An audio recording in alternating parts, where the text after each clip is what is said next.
Assalamualaikum warahmatullahi wabarakatuh. Selamat malam sahabat-sahabatku semua, khususnya para subscriberku. Apa kabar? Saya berharap semua subscriberku selalu dalam lindungan Allah Subhanahu wa taala, dimurahkan rezekinya, dipanjangkan umurnya, dan diberikan kesehatan baik lahir maupun batin. Amin amin ya robbal alamin. Dan untuk yang baru mengklik video saya ucapkan salam kenal. Nama saya Ibu Serika. Mohon bantuannya untuk subscribe channel YouTube saya ya. Terima kasih banyak.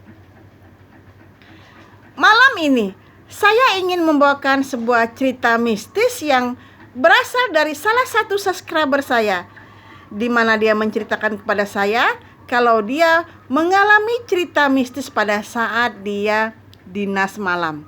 Jadi subscriber saya ini bernama Ani. Nah, Ani ini profesinya seorang bidan yang bekerja di salah satu rumah sakit umum di daerahnya. Kita samarkan ya nama rumah sakitnya karena privasi. Jadi subscriber saya ini pun saya samarkan namanya demi privasi dia juga. Nah, Ani ini bekerja di rumah sakit umum itu lebih kurang 10 tahun. Jadi dia sudah lama ya, dan dia termasuk pegawai tetap di sana. Pada suatu malam, Ani ini bertugas malam hari. Nah, apabila dia bertugas malam hari, bidannya hanya dia sendiri dan 2 orang perawat. Jadi mereka bertiga ya kalau dinas malam. Memang ada security, ada cleaning service juga ada. Jadi ada sekitar 5 orang lah pada saat shift malam. Nah, sekitar jam 11 malam itu datang seorang pasien, ibu-ibu ya. Dia mau melahirkan. Ketika dicek oleh si Ani, itu sudah bukaan 8. Jadi sebentar lagi mau keluar bayinya ya. Setelah prosesnya dipersiapkan, alat-alatnya dipersiapkan, jadi si Ani ini bersiap-siap untuk mengeluarkan bayi yang ada di dalam kandungan ibu-ibu tersebut. Setelah dikeluarkan bayinya, dimandikan, semuanya baik-baik saja. Tidak ada hal-hal aneh. Di pikiran Ani, ibu ini pasti sehat ya. Tidak ada yang perlu dicemaskan. Dan bayinya pun sehat. Selang beberapa jam, sekitar 3 jam ya. Sekitar 3 jam, tiba-tiba sang ibu ini mengalami pendarahan yang hebat. Karena posisinya malam, si Ani ini panik lah. Dia segera menelpon ambulan untuk memindahkan ibu ini ke rumah sakit besar. Karena kebetulan di rumah sakit tempat Ani bekerja itu adalah sebuah rumah sakit umum daerah. Jadi alat-alatnya belum lengkap ya. Akhirnya si Ani menelponlah petugas keamanan untuk menelpon sopir ambulan untuk membawa ibu ini ke rumah sakit yang lebih besar karena mengalami pendarahan yang hebat. Karena darah terus-menerus keluar dan tidak mau berhenti, sedangkan ibu ini pun sudah tidak sadarkan diri, si Ani panik. Akhirnya dia mencoba melakukan tindakan-tindakan yang dia bisa ya, tetapi terlambat. Sang ibu akhirnya menghembuskan napas terakhir setelah melahirkan bayinya. Padahal 3 jam sebelumnya itu dia baik-baik saja. Si Ani pun bingung kok bisa mengalami pendarahan, padahal sang ibu ini tidak ada masalah pada saat melahirkan. Akhirnya sang ibu ini meninggal. Kebetulan ada suaminya, ada keluarganya ya yang menunggu di sana. Dan keesokan paginya sekitar jam 6 pagi mereka membawa jenazah ibu ini beserta bayinya ke rumah mereka. Jadi akhirnya para perawat itu membersihkan sisa-sisa darah yang ada di tempat tidur ibu yang melahirkan tadi. Setelah dibersihkan semuanya, akhirnya mereka istirahat karena tidak ada pasien lagi dan akhirnya mereka pulang. Nah, keesokan malamnya kembali si Ani ini dapat shift malam ya. Dia dari rumah sekitar jam 10 malam lewat. Jadi sampai di sana sekitar jam 11 malam.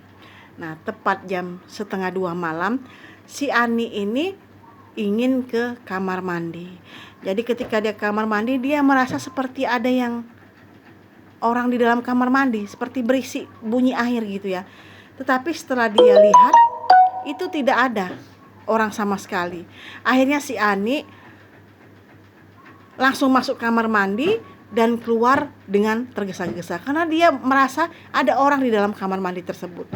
Ketika Ani melewati lorong, karena memang kamar mandinya agak jauh ya, kamar mandi untuk pasien ada, nah untuk bagian staf itu ada. Jadi si Ani ini menggunakan kamar mandi staf ya. Nah, ketika dia melewati sebuah lorong, dia melihat sesosok makhluk yang berdiri seperti ini, yang menunduk. Nah, si Ani tidak berani untuk melihat ya. Dia langsung bergegas pergi meninggalkan sesosok makhluk yang berdiri seperti itu. Akhirnya si Ani tidak menceritakan kepada siapapun ya, karena dia takut yang lain nanti takut. Ketika si Ani duduk ya di kursinya, kembali dia melihat sebuah bayangan di sebelah kaca. Jadi kelihatan dari kacanya itu. Dia melihat sesosok ibu-ibu ya menggunakan daster. Dan si Ani ini kaget karena ibu-ibu itu adalah ibu-ibu yang kemarin malam itu ditolongnya untuk melahirkan dan meninggal dunia. Tetapi ibu itu tidak berbicara, dia hanya berdiri aja. Akhirnya si Ani merasa ketakutan ya. Tetapi dia tetap tenang ya, karena dia tidak ingin gara-gara penglihatan dia itu rumah sakit jadi heboh. Jadi dia diam saja gitu. Nah, waktu berlalu, si ibu-ibu tuh sering mengganggu si Ani. Setiap kali dia sip malam, dia selalu menampakkan diri. Baik ketika Ani ke toilet, ketika Ani mau ke kantin atau mau istirahat, selalu menampakkan diri ibu-ibu itu. Akhirnya si Ani mencari alamat ibu tersebut, dicari di daftar pasien ya, dan akhirnya si Ani menemukanlah alamat ibu itu. Setelah menemukan alamatnya, akhirnya si Ani pergilah ke rumah ibu yang meninggal tersebut dan sampai di sana berjumpa dengan suaminya, dengan keluarganya ya. Jadi si Ani akhirnya berkata, kalau saya apakah kalian masih ingat, saya adalah bidan yang menolong melahirkan almarhumah gitu. Nah, akhirnya si Ani bercerita kalau almarhumah itu sering menampakkan wujudnya di rumah sakit tersebut. Dan ini udah yang ketiga kalinya almarhumah menampakkan wujudnya. Akhirnya berceritalah si Ani ini kepada keluarganya. Dan pihak keluarga mengatakan kalau mungkin penampakan itu karena almarhumah itu pengen sekali kuburannya dipindahkan ke kampung halamannya. Jadi kebetulan si Ani ini orang Medan ya. Dia ingin dipindahkan ke kampung halamannya di Medan. Tetapi karena baru dikebumikan kan tidak mungkin kan. Karena butuh biaya banyak dan masih bau gitu ya. Maunya setelah 1 tahun baru bisa dipindahkan. Jadi udah agak gampang dan biaya pun tidak mahal ya. Karena udah berbentuk tulang belulang. Nah, pada suatu malam, akhirnya Ani pulang dari tempat keluarga tersebut. Pada suatu malam, si Ani ini bermimpi. Dia didatangi kembali ibu-ibu tersebut. Kebetulan si Ani ini tertidur di tempat, di mejanya ya. Dia lagi bekerja, lagi dinas. Pas dinas siang, dia tertidur di mejanya. Nah, dia bermimpi didatangin ibu-ibu tersebut. Sambil menunjuk-nunjuk tempat tidur, tempat dia bersalin pada waktu dia hidup. Dia menunjuk-nunjuk ke sana terus. Akhirnya si Ani terbangun. Karena dia masih ingat dengan mimpinya, ibu itu menunjuk-nunjuk ke tempat tidurnya. Akhirnya si Ani memanggillah cleaning service, 2 orang cleaning service ya, untuk membersihkan tempat tidur ibu tersebut. Dibongkar semua, kasur-kasurnya dibongkar.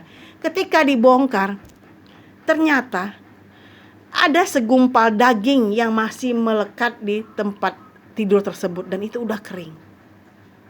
Jadi kata si cleaning service ini memberi tahu kepada si Ani, inilah kata dia, kami menemukan ini, segumpal daging ya.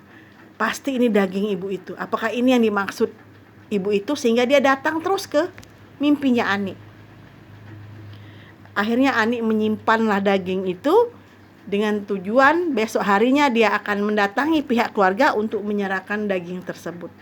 Dan dia berharap setelah diketemukannya daging, potongan daging dari ibu itu, arwah dari almarhumah tidak lagi gentayangan dan mengganggu si Ani.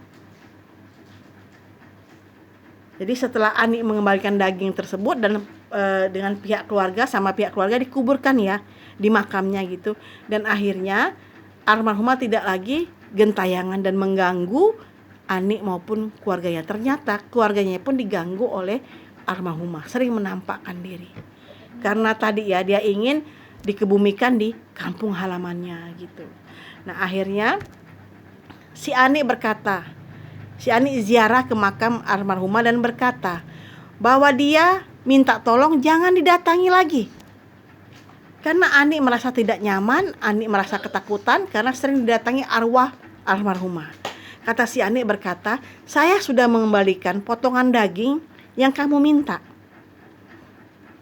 Jadi tolong jangan ganggu saya lagi. Jadi seperti itu. Jadi Ani mengirimkan doa-doa kepada almarhumah. Dan alhamdulillah setelah Ani mengembalikan daging kering itu, almarhumah tidak lagi datang mengganggu Ani. Sudah tidak ada lagi, baik dalam mimpi, baik dalam kenyataan itu sudah tidak ada. Ternyata almarhumah itu mengganggu si Ani karena dia ingin mengambil potongan daging yang masih melekat di tempat tidur pada saat dia melahirkan dan meninggal setelah melahirkan. Jadi itulah tujuannya itu. Sungguh sangat mengerikan ya. Dan ini kisah nyata dari salah seorang subscriber saya. Dan dia mengalami sendiri. Dan posisinya itu adalah seorang bidan rumah sakit. Jadi mengerikan sekali ya. Begitu arwahnya itu datang untuk meminta tolong si Ani ini membersihkan tempat tidur yang kemarin dia melahirkan di sana, dia tidur di sana, dan setelah itu dia meninggal di sana. Ternyata di tempat tidur itu ada potongan daging, tapi daging itu udah kering ya. Nah, jadi itu ceritanya. Jadi arwah itu gentayangan, dia tidak tenang ya, karena dia merasa ada dari bagian tubuhnya yang masih tertinggal, belum ditanam di kuburannya.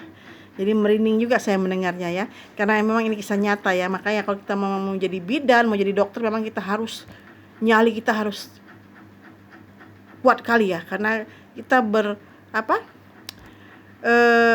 karena pekerjaan kita itu pekerjaan kita itu dengan orang-orang yang kadang sakit, kadang meninggal, jadi seperti itu ya. Kalau kita tidak kuat mental ya tidak usahlah jadi bidan atau dokter ya, tidak akan bisa. Karena harus kuat dan pemberani. Seperti Ani inilah, dia pemberani sekali dia gitu. Dia berbicara pun dia berani. Kalau dia tidak ingin diganggu lagi. Jadi seperti itu. Itulah cerita mistis saya pada malam hari ini. Mohon bantuannya untuk like, komen, dan share. Terima kasih. Assalamualaikum warahmatullahi wabarakatuh.